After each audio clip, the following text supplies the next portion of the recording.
Hey random people out there on the internet, if you've been following along on my routing series, you probably saw the video yesterday when I used my router to bevel these edges and put a chamfer on them. I have since went ahead and sanded it down, and you can't feel it, but trust me, that's a nice smooth top there. That's going to look really good. What I did mention in that last video is that there's always more than one way to achieve any objective. I did this with the palm router. With my chamfer bit. So today I'm going to show you how I can do it with my router table just as easily, or maybe even easier. So we'll step over here and take a look real quick. This is my router table. It's a Bosch. Because I had a Bosch router, it only made sense to go ahead and get a Bosch table. I'm assuming you know how to put a bit in, so we're not going to mess with that right now. But what we are going to do is we're going to set our hole down so to keep it down nice and flat. That's going to give us a nice consistent bevel all the way down this. So the easiest way I have found to do all this is, first I'm going to go ahead and lower my bit all the way under the table, all right, so that I can just slide this right over it, put it right up against my fence. I'm going to drop down my hold downs, put them somewhere right around the bit somewhere, not terribly close. Go ahead and clamp that in and do this one. So now as I pass it through, there's resistance to keep it from coming backwards. So I'm going to be going like this. So by having those tightened in that way, I don't have to worry as much about the possibility that the board's going to try to go backwards on me. When you're using a router table, you're going to route, assuming that you're doing what I'm doing, you're going to push it from right to left in order to engage that blade or that bit properly. Now we need to set the bit to where I can go ahead and bevel it the same as I did before. I need for this bit to be high enough up that when I go over it, it's going to take that pass and knock that bevel out. But first I need to set my fence.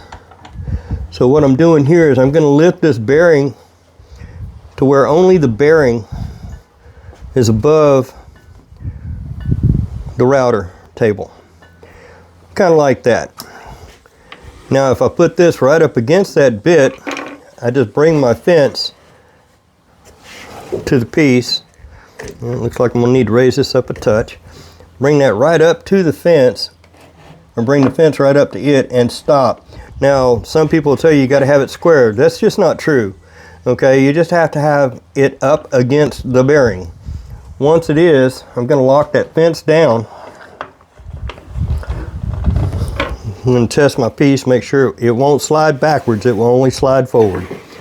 Now I need to raise the bit up enough so that all of the bit, but not the shoulder of the bit, comes up through the table. Now if you look real close, right down here, you'll see that bit is raising up, okay, but the shoulder, which you can't see very well because it's so small, is not above the table. Once I have it where I want it, I need to go ahead and lock everything down so that bit won't move and start to drop as I start to do the process. So I think we're set up here, and we've decided that this is going to be the top of it. So I'm going to flip it over,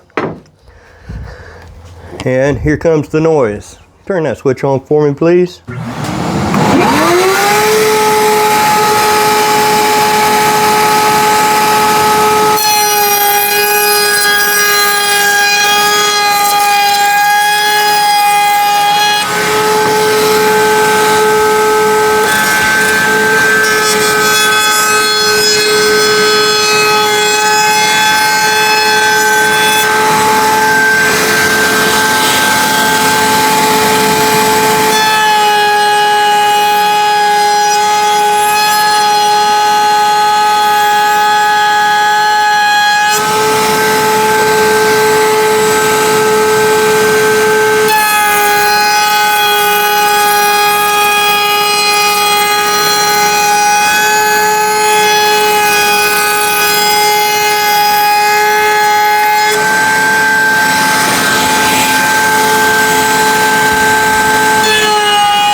Now you can see it's beveled on all four edges.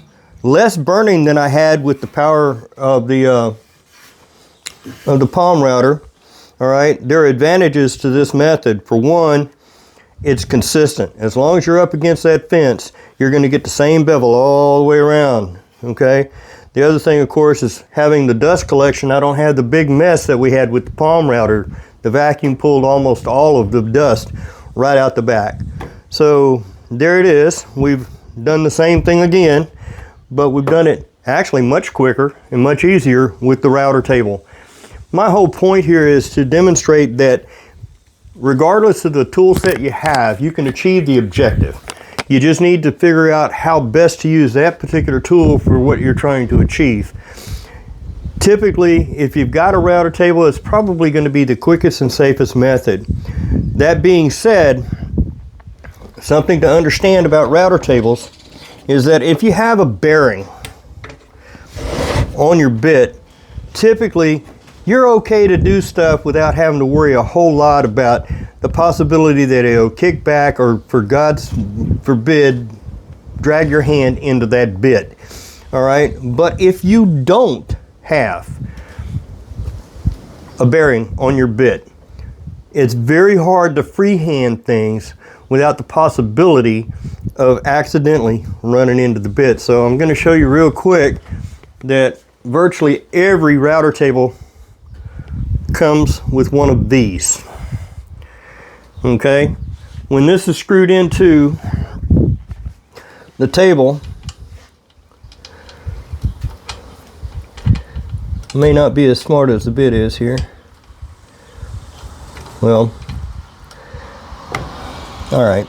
Anyway, once this is screwed in properly, then you can use this as a starting pin when you begin to route something, so that you have something to brace it against, so that you don't just shove it right into the router bit, and you can bring it around more slowly and have more control. If you're freehanding it, you always want to have a starting bit. And I know it screws in here, but I've just lost my mind temporarily. In any event, when you get this thing screwed in, you always want to start on that for that initial touch, because as soon as you touch that, it's going to want to jerk. So you always want to make sure that you've got some kind of support. It's best if you have a fence and a bearing. That works a whole lot better than trying to freehand it. In any event, this concludes the router series for now.